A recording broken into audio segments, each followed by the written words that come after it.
Hello, my name is Jack Dulles, Director of Training here at Tulsa Welding School in Jacksonville, Florida. And today I want to talk to you about the TIG process. Where can you use the TIG process? Well, it can be used in your maritimes. It can be used on boiler tubes. It can be used on basically all industries use the TIG process. It can be in thin applications, on your boats, on your planes, on your trains, everywhere. I mean, this thing can be used all over in pretty much any kind of setting, as long as it's not a real windy setting or we got real bad debris, turbulence, bunch of dirty, rusty metal. It don't work too well on that. But pretty much everywhere else, this process can be used. So I wanted to show you this process. I want to talk to you about it.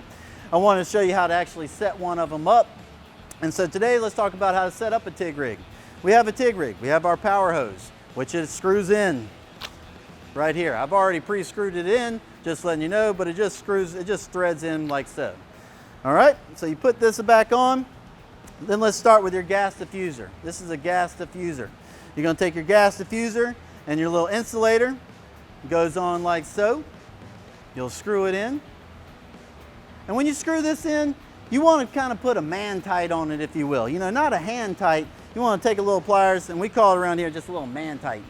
So you tighten it down. Then at that time, you'll take your collet. You'll slide your collet in like so.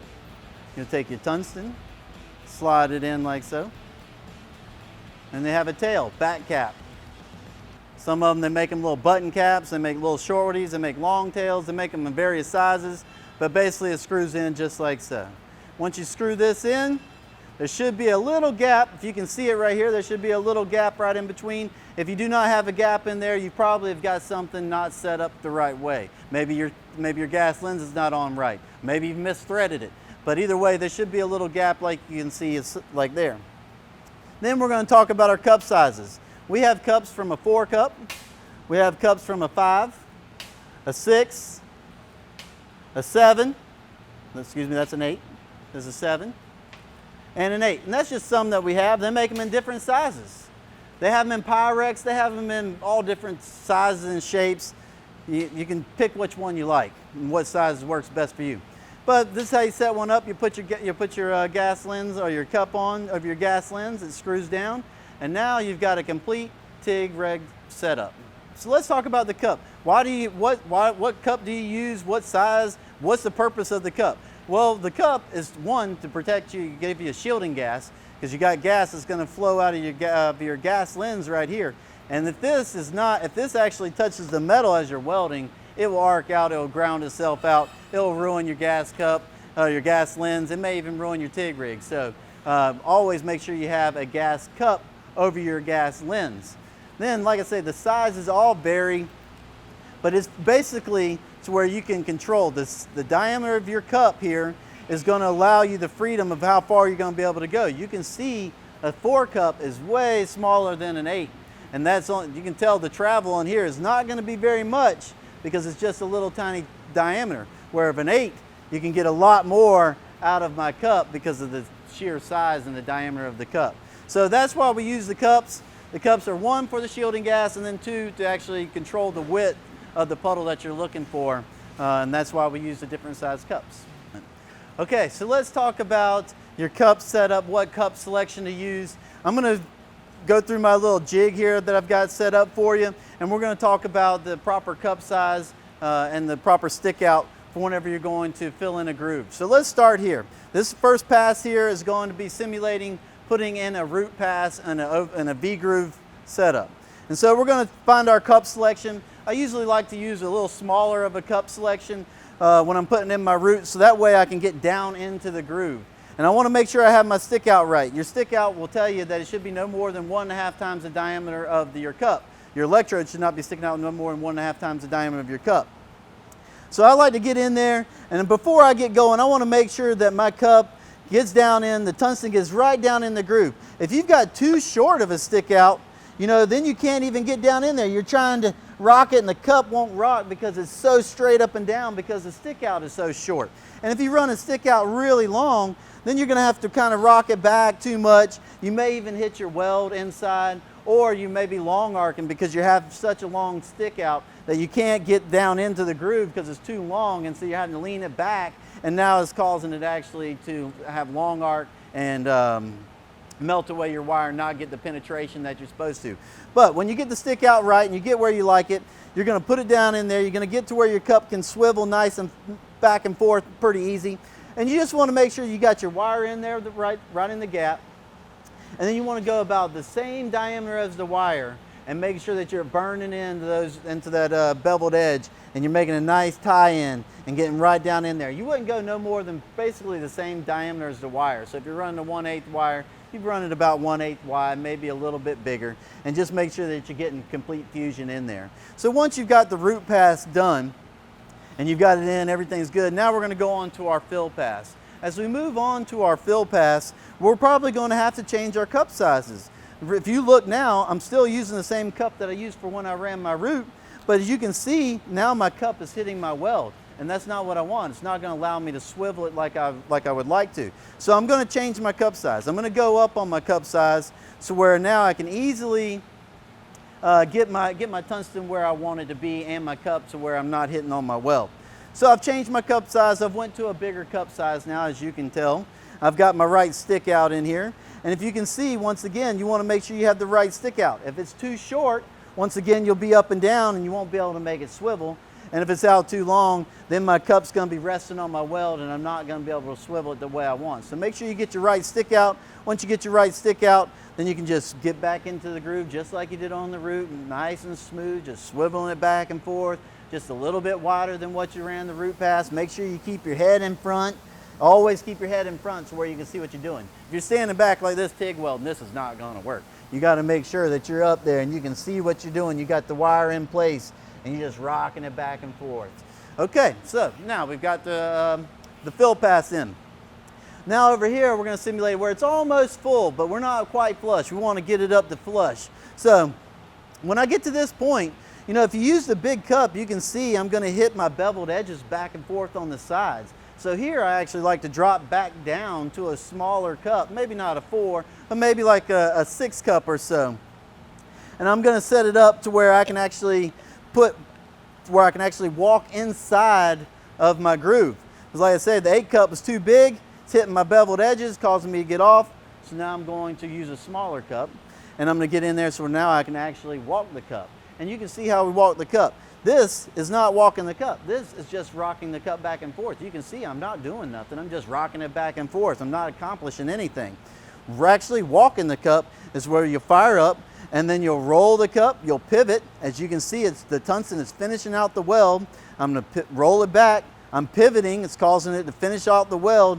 I'm rolling it across. All it is literally rolling and pivoting. Rolling and pivoting. That is all there is to this. Yes, it does take time and technique and practice, but once you get it, this is all there is to it. And it's very simple. You can just walk it and talk, and it's not even a thing. It's pretty simple. So once you get your fill in, you got it all nice and flush. It's looking good. We're ready to put the cap on it. Okay, so I just showed you how to put in your proper fill pass using the right cup. So now we're going to move on to actually doing the cap pass. And when you go to the cap pass, I like to jump to the biggest cup, usually an 8, maybe a 10, maybe a 12, whatever you like. But I like to go to a bigger cup. That way I can get the most travel out of my cups where I can get the really nice pattern going there. So I'll get to my bigger cup, you know, and right now we'll use an 8 cup. And I'll make sure my stick out is right. Once again, I'll check it, make sure that it's not going to hit the weld and that I've got the right stick out going. Once I've got all this established, I'll actually get everything set up. I'll fire up, I'll get a nice little liquidy puddle, and then once again, it will go right back to just rolling the cup, pivot, roll the cup, pivot, roll the cup, pivot, roll the cup. And that's all there is to this as you're welding and making a nice little TIG pass. Is just rolling this cup, pivoting, rolling the cup, and pivoting. It's not that hard. But I'd like to take this, instead of showing you on this kid stuff, let's actually do the real thing. So come on, I'll show you. Well, welcome back. Welcome back. Glad y'all are back. Okay, so we've got everything set up now. I've got a 5-inch pipe set in the 2G position. I'm going to show you actually how to put a TIG root in. I've already went ahead and got it all tacked up and got everything set, the gap right, and we've got our TIG rig set up. I've got my tungsten set out the way I want it at the right distance. So let me show you actually how to put a TIG root in. Before you get started, make sure you got your gas on, make sure all your stuff is set up, all your polarities on the right. And we're going to get it set up like so. And before I fire up, I'm just making sure everything's working correctly, everything looks good. I like it, looks good. Y'all ready to weld? Okay, here we go, we're gonna weld.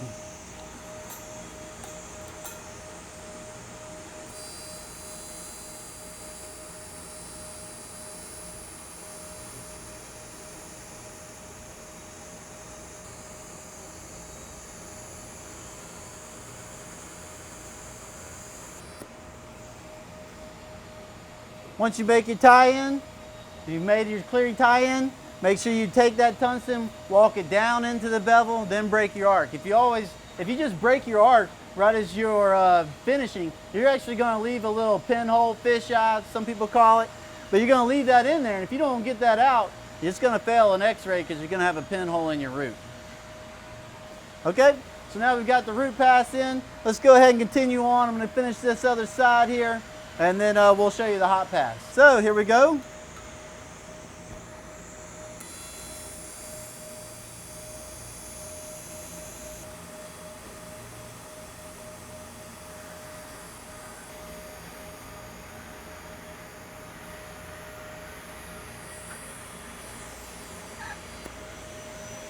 So now we have completed our root pass.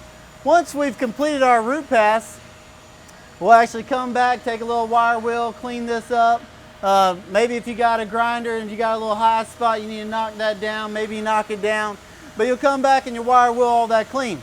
But here we've got to go back to talking about the cups like we talked about before. You can't continuously keep using the same cup size. So here, I'm actually probably going to move up one cup size. I was running a 6. I'll probably move to a 7 now. That way it just gets me far enough away when I put my next pass, it's not going to hit my cup as I'm going around like I showed you on the display. So I'll move to a different cup size. I'll get my tungsten out the way I want it, and then we're going to come back and we're going to put a hot pass right over the top of this root, just going a little bit wider than what our root pass previously was. So let me show you. Got my 7 cup. All right, everybody ready? We're going to put our hot pass on.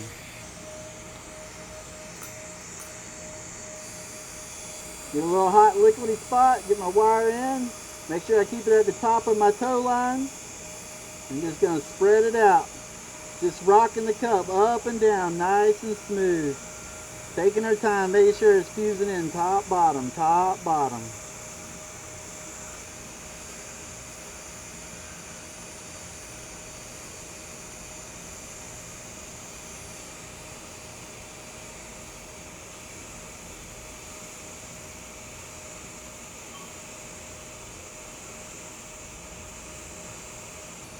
Make sure you keep yourself moving around so you can stay in front of the tungsten at all times.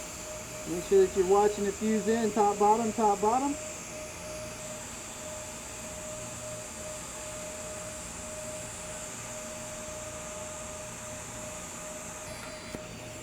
Okay.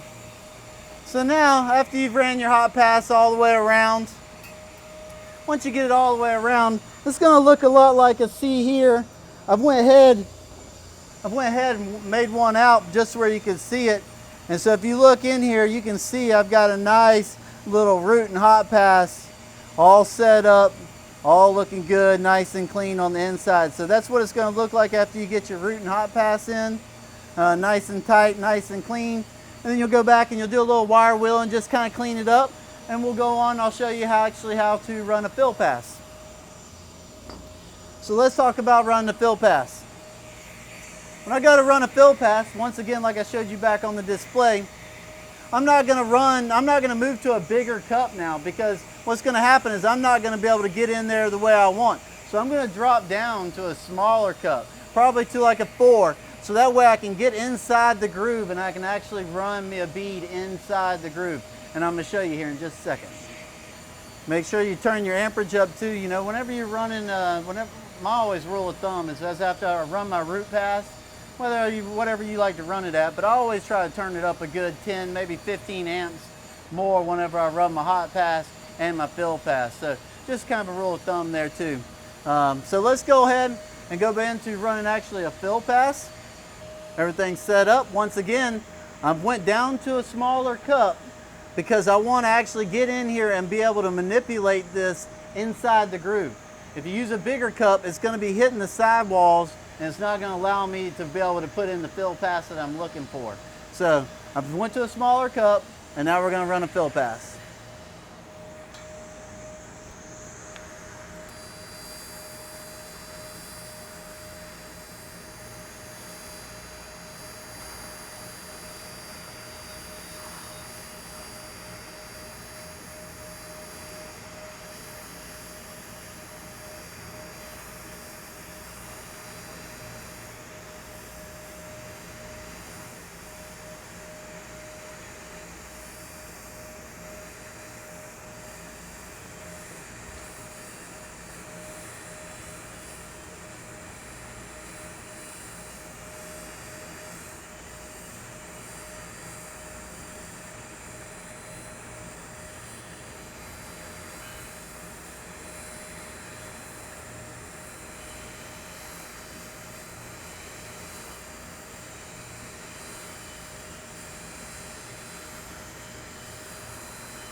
So we've got our fill pass in.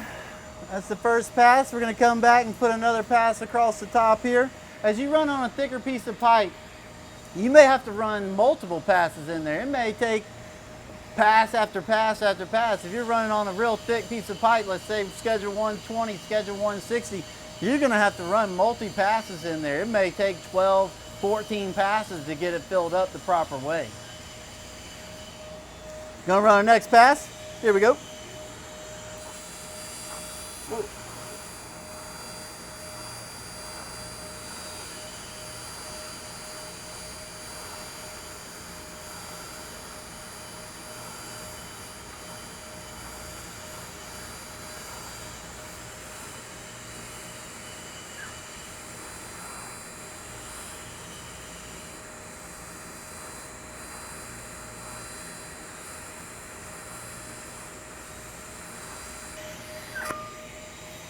Whew.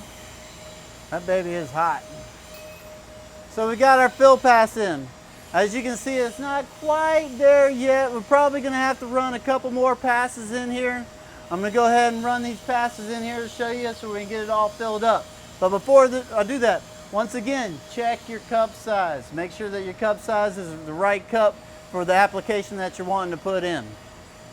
So we're going to go ahead and run in this next two fill passes, drop a couple more stringer beads in there, get it filled up flush, and then we'll come back and put the cap on. So excellent. So we're back. We're going to come back. Like I told you, when you run a thicker piece of pipe or plate, you got to run multi-passes. So we're going to come back and we're going to fill this up. We're not going to fill it all with one pass. We're going to have to take two passes, maybe even three. But I want to make sure that you understand that make sure you clean your metal after every pass. Make sure you cut your burned ends. You don't want to use a burned end of electrode. You want to get a nice clean cut back to a nice clean electrode. And I'm going to talk to you as I weld through this one. But what we're trying to do is I'm putting my rod about middle of the way, right about middle of the pipe. I don't want to have it down to the bottom. Reason being is if you have it down, when you go to spread it, you can't see where you're spreading it. A lot of times you'll spread it over your beveled edge. And once you lose your beveled edge, you're not going to have a guide to keep it in straight. So I'm going to take it right down to the beveled edge. And once again, your cup size is important like we talked about before. So make sure you got the right cup, the right tungsten stick out, clean wire, clean metal, and you can make a nice weld. So y'all ready? Let's make a weld.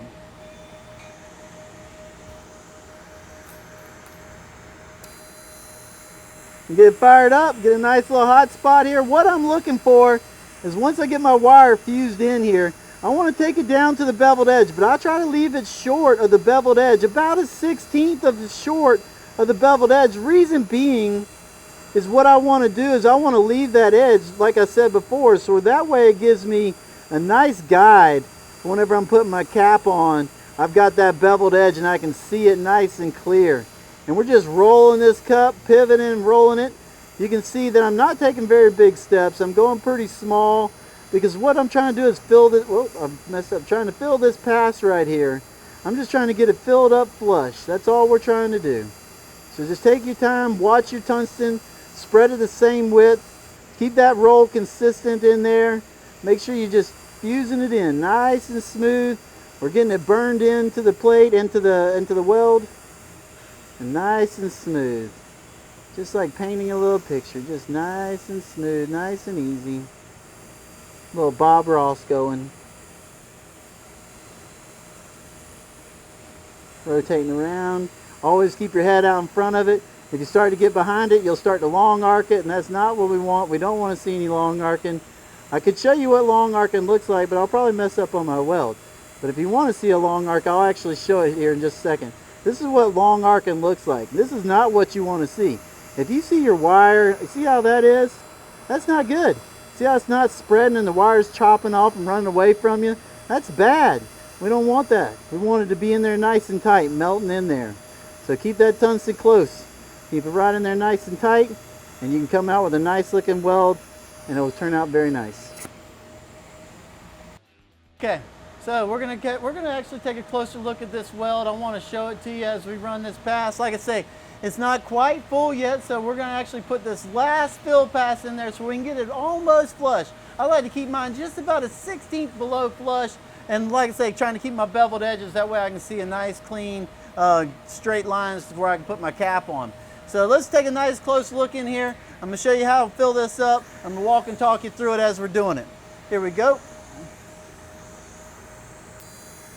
So we got it fired up. I got me a little hot spot here. And what I'm looking for is I want to make sure I fuse up to there, that top bevel. I got it fused up. I'm going to come halfway down onto my plate, onto my weld, previous weld. And I'm making sure it's fused up in there. It's all getting melted in, watching that top bevel, watching the middle, trying to go the same spot every time. Top, bottom, watching it fuse right up into the top up there. And sometimes you might just have to add a little wire if it's a little low. So you might just have to add a little wire to make sure that it's getting all in there and you're getting it nice and filled up flush. But just rock that baby, rolling it back and forth to the top, to the bottom, taking your time. This is not a race. Go nice and smooth, rolling it around till you get it nice and fill and flush so where you can put that nice pretty cap on. Just take your time, watch the tungsten, watch it fuse to the top, watch it fuse to the bottom, making sure it's getting in there the way it's supposed to.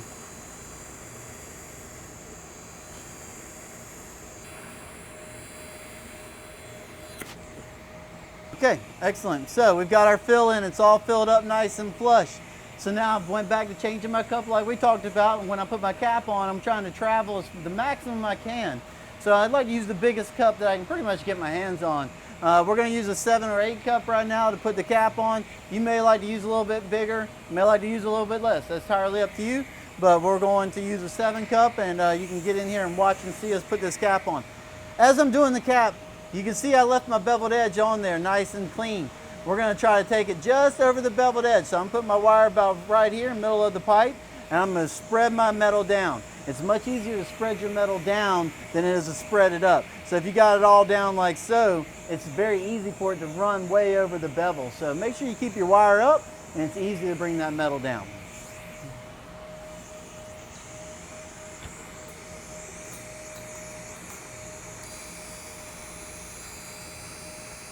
Get your little hot spot here. Make sure you got your metal all good and hot so it'll take your wire. Get it in there, spread it to the width that you're looking for, make sure it's right. Once you get it to where you want it, then it's just doing it over and over again, rolling that cup, keeping it nice and tight tungsten in there, rolling it back and forth.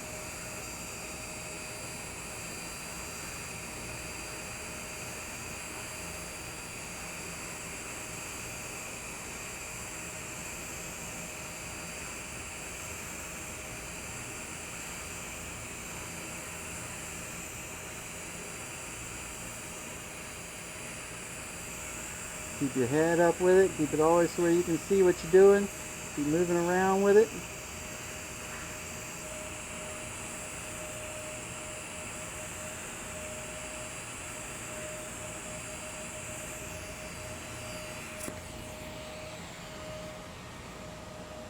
And you get you a nice little pass on there like so. Got you a nice little cap pass going. Looking good. Kept it right just over the beveled edge. That keeps everything nice, straight, and uniform. Let's go ahead and put this top cap bead on, and we'll be done with this.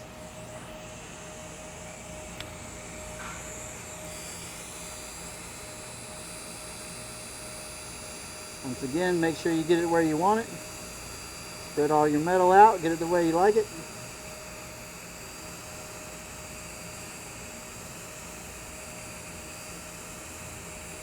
And then just about keeping that tungsten nice and close, nice and sharp. Keeping everything focused right in there nice and tight. Just going up over the beveled edge. Making sure you're getting good fusion in there. Just take your time. Make sure it's all fusing in very well. And going top to bottom, same spot, back and forth. Just rolling that cup, rolling and pivoting, rolling and pivoting.